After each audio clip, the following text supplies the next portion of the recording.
કહેવત, whoever gossips to you will gossip about you. એટલે કે જે લોકો તમારી સામે અન્યની ગોસિપ, કુથલી કે નિંદા કરે છે એ લોકો તમારી ગેરહાજરીમાં અન્ય સામે તમારી ગોસિપ કરવાના જ. આની પાછળ સાયકોલોજી છે.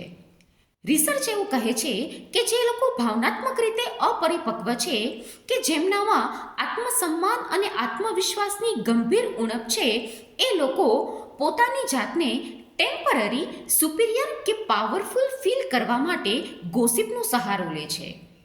કોઈ સાથે મિત્રતા ગાઢ બનાવવા કે પછી કોઈ ગ્રુપ દ્વારા સ્વીકાર પામવા માટે એ લોકો ગોસિપનો સહારો લે છે. એ લોકો પાસે એવું કાંઈ નથી હોતું જે આપણને સમૃદ્ધ બનાવે.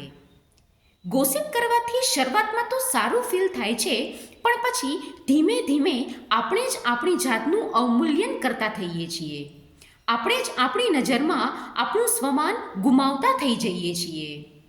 એલિનોર રૂઝવેલ્ટનું એક સદાબહાર અને સુંદર quote, great minds discuss ideas, average mind discuss events and small mind discuss people, છે ને સમજવા જેવી વાત.